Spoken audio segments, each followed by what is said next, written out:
Welcome back to another episode of Tea Time with Key. If you missed the first episode, you can catch the recap here. And today we will be interviewing host and entrepreneur Christian Kornegay, who is a full-time student, entrepreneur, and host. So Christian, I'd like if you tell us a little bit about yourself. Well, like you said, my name is Christian Kornegay. I go by CDK on the mic. I'm a JOMC student at North Carolina A&T State University. I'm a sophomore. I'm also COO of Juice Crew Marketing and Promotions.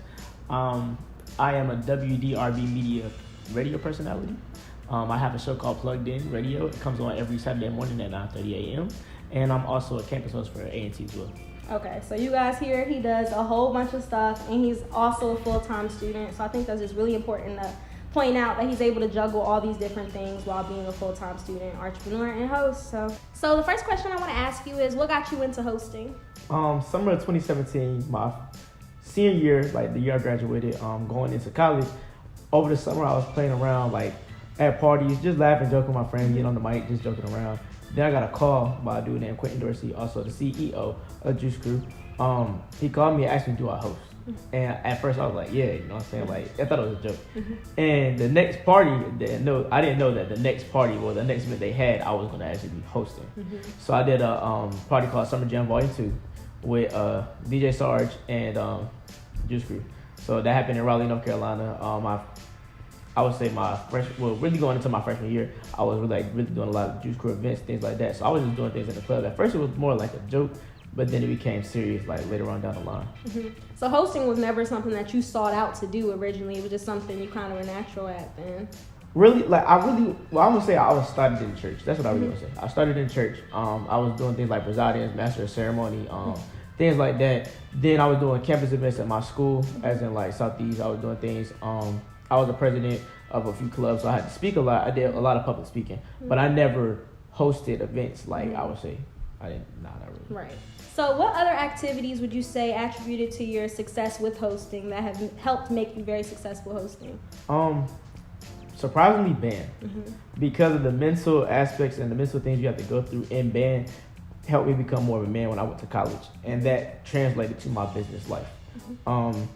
So like just simple principles that they teach you, like accountability and trust and unity, things like that has helped me become a better host because of little things that they taught me. Right.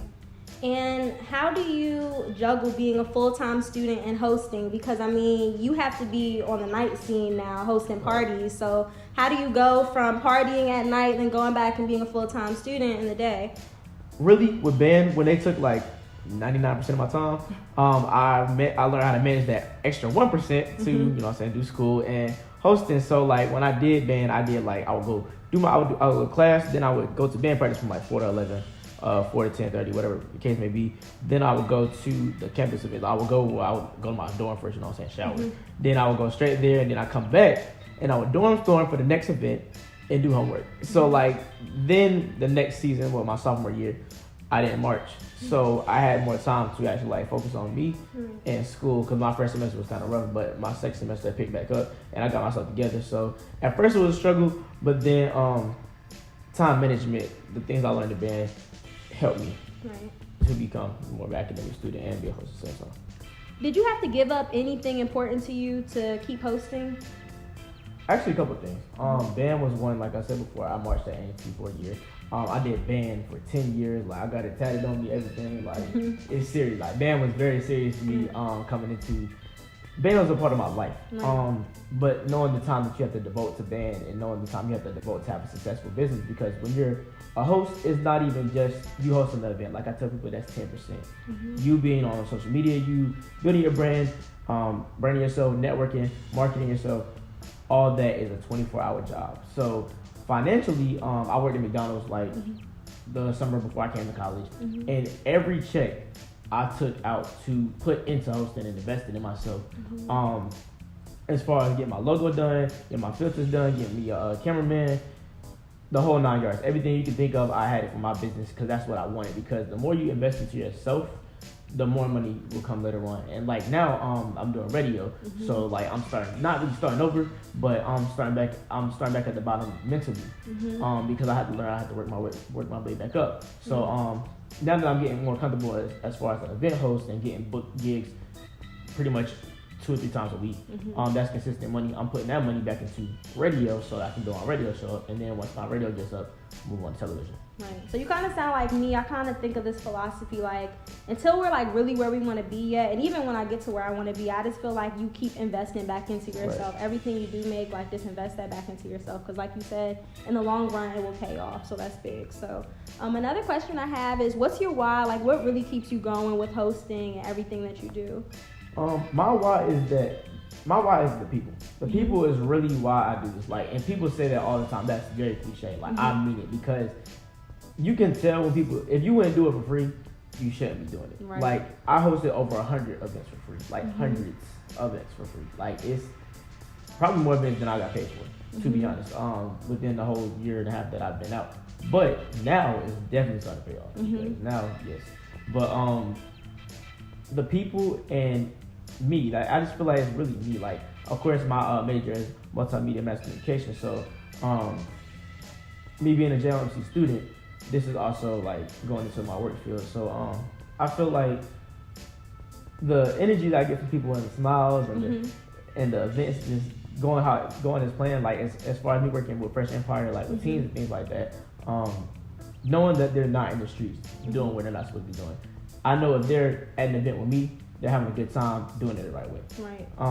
As far as radio and things like that and doing things in church, I know that, you know what I'm saying, mentally, spiritually, I'm giving back to God when I do things in the church. And then with radio, this is kind of like a whole other endeavor that I'm trying to go into. So my why is really people. Okay, good. And another question I have is, what is a piece of advice that you would give to aspiring hosts? PSA to every host, DJ, entertainer, whoever. Brand, market, network. That is my motto. Brand, market, network.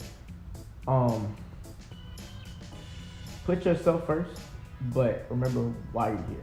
Remember, without the people, there would not be no you. Exactly. And I feel like a lot of the times people get that. People don't realize that. But when people don't follow you, like I said, like there's a difference between clout and a following. Right. At first, with a following comes clout, but clout is people knowing you. A following is people that trust you, understand what your vision is, and are behind you every step of the way, supporting you. So like, I'll tell them to gain your following and really brand yourself.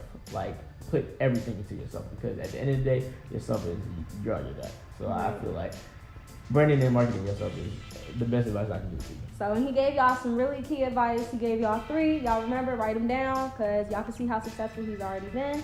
And the final question I have for you is, how big do you see your brand growing in 2019? What are some things that you plan to do this year? And where can we see CDK next?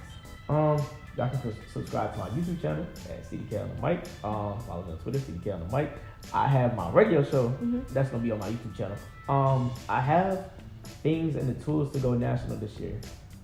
Praying and hoping everything works out sooner than later. I'm also in a partner with HBCU Pride Nation on a HBCU event coming up very, very, very, very, very soon. I put out a tweet not too long ago about HBCU entrepreneurs coming together for one weekend to do like a mentorship program, a social, and to expand their businesses, to have other students, you know what I'm saying, come and buy their clothes other than just their college or university. So that's coming up.